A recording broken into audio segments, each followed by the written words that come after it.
Sadako Sasaki berusia 2 tahun ketika bom atom dijatuhkan di Hiroshima.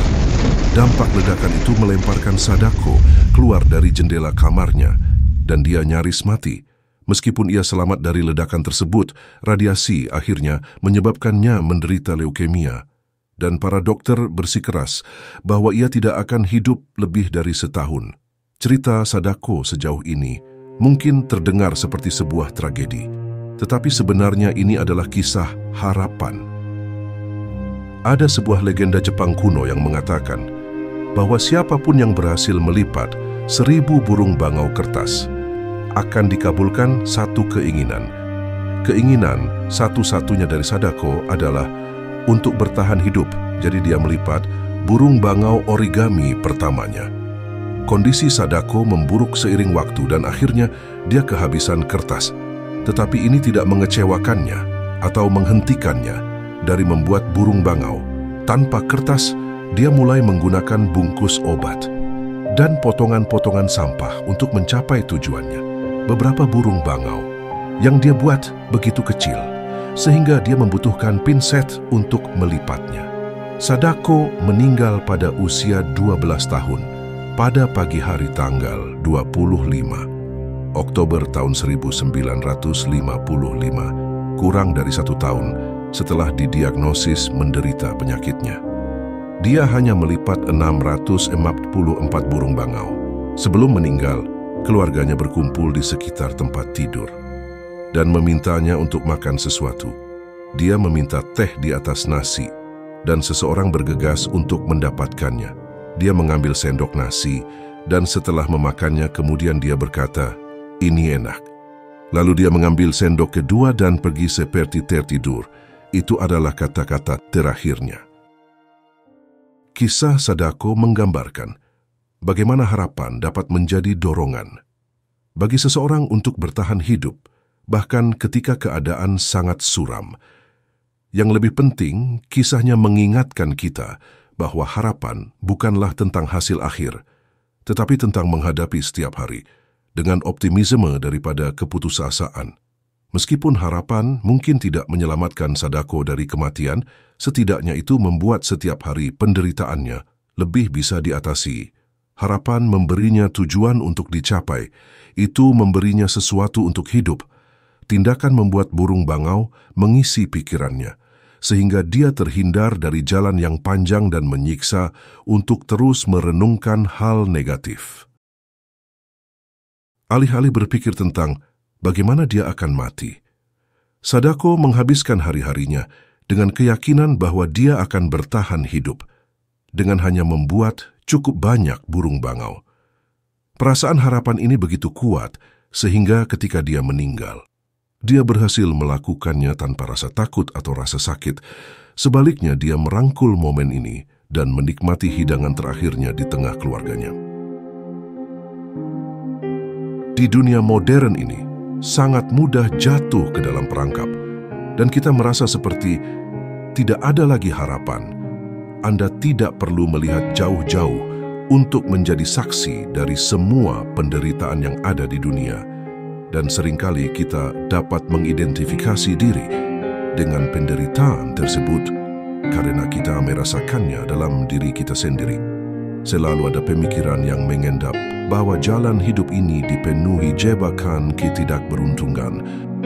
Harapan memberi kita kesempatan untuk melarikan diri dari proses berpikir beracun yang menyertai masa-masa gelap kita dan mencoba melihat cahaya sebagai gantinya.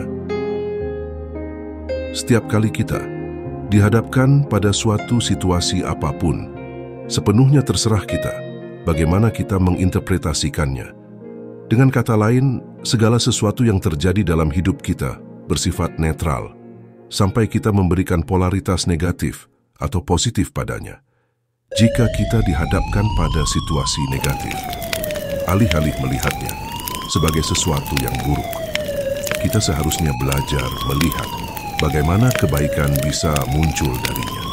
Semua pengalaman dalam hidup kita, apakah baik maupun yang buruk, memiliki potensi besar untuk mengajarkan sesuatu kepada kita Dan seringkali, saat-saat buruklah yang paling banyak memberikan pelajaran. Ada cerita lama tentang momen terakhir seorang biksu sebelum kematiannya, yang mengkristalisasikan tentang cara melihat dunia dengan pandangan penuh harapan. Cerita ini yang awalnya diceritakan oleh Buddha dalam suatu sutra, yang melibatkan seorang Zen Master ketika menghadapi seekor harimau pemakan manusia. Saat dia sedang berjalan-jalan, biksu itu perlahan-lahan mundur dari binatang buas itu, hanya untuk menemukan bahwa dia terjebak di tepi tebing yang curam. Harimau itu menggeram lapar dan mengejar biksu itu. Saat biksu itu mundur, dia melihat sebatang pohon anggur tumbuh di tepi tebing. Dia segera memutuskan bahwa satu-satunya harapan pelariannya adalah menggenggam anggur itu dan menggantungkan dirinya di atas jurang. Saat sang guru bergantung di tepi tebing, ada 2 ekor tikus, yang satu putih dan yang satu hitam. Tikus-tikus itu mulai menggerogoti pohon anggur yang ia genggam. Dia menyadari bahwa jika dia naik kembali, harimau itu pasti akan melawannya. Tetapi jika dia tinggal, maka dia pun akan mati, karena jatuh ke batu-batu yang tajam di bawahnya. Batang anggur yang ramping mulai memberinya jalan, dan kematiannya yang mendekat dan sudah tidak terelakkan lagi. Saat-saat sebelum pohon anggur itu putus, sang guru Zen melihat sebiji stroberi liar yang matang tumbuh di tepi tebing. Dia memetik stroberi yang lezat itu dan memasukkannya ke dalam mulutnya. Kata-katanya terakhir adalah, "Stroberi yang indah ini, betapa manis rasanya." Kematian tidak dapat dihindari bagi sang guru Zen. Sama seperti kematian tidak dapat dihindari bagi setiap manusia yang lahir ke dunia ini. Tidak masalah apakah itu kematian oleh harimau, kematian oleh batu-batu, atau kematian oleh sebab alami, karena semuanya adalah kematian yang sama. Semua jalan akhirnya menuju kehancuran tubuh. Tikus putih dan hitam yang menggerogoti anggur tampaknya juga mengisyaratkan ini, karena mereka dimasukkan ke dalam cerita untuk memunculkan citra yin dan yang atau non-dualitas. Sang guru Zen memahami hal ini, dan oleh karena itu dia tidak khawatir tentang pilihan yang dia hadapi dalam cara mengakhiri hidupnya. Dia begitu hadir sehingga dalam saat-saat terakhir hidupnya, dia tidak memikirkan bagaimana dia akan mati atau memikirkan masa lalu. Dalam hal ini adalah penyesalan, tetapi tetap fokus di saat ini. Dan dia menikmati stroberi manis sebelum dia mati. Dengan melakukan ini, dia memberi dirinya kesempatan untuk mati tanpa ikatan, dan oleh karena itu, tanpa ketakutan terhadap proses kematian. Seburam apapun kedengarannya, kita dilahirkan untuk suatu hari nanti, mempersiapkan diri menghadapi kematian, baik itu kematian kita sendiri, atau kematian orang yang kita cintai, dan oleh karena itu, berguna sekali untuk merenungkannya.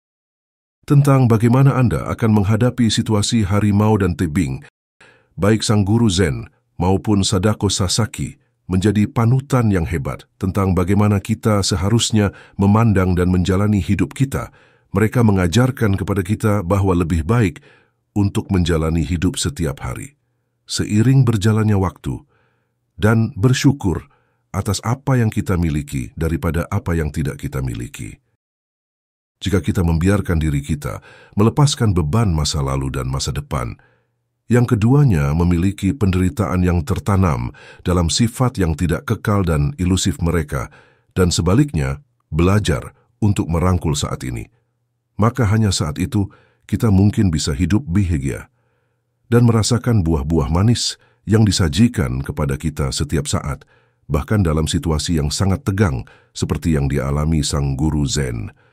Saat ini menawarkan nektarnya bagi mereka yang membuka kesadaran terhadapnya. Berapakah dari kita yang akan memperhatikan sebiji stroberi dalam momen-momen terakhir kita ketika kita bergantung di tebing?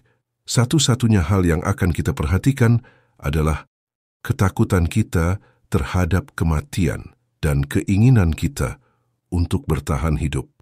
Ketika Anda marah, maka Anda mewujudkan kemarahan. Anda menjadi sumber kemarahan tersebut. Jika Anda bahagia, maka Anda memancarkan kebahagiaan. Anda menjadi sumber kebahagiaan tersebut. Sebagian besar dari kita menjalani hidup dalam ketakutan, dan kecemasan karena terjerat dalam jaring ilusif masa lalu dan masa depan kita.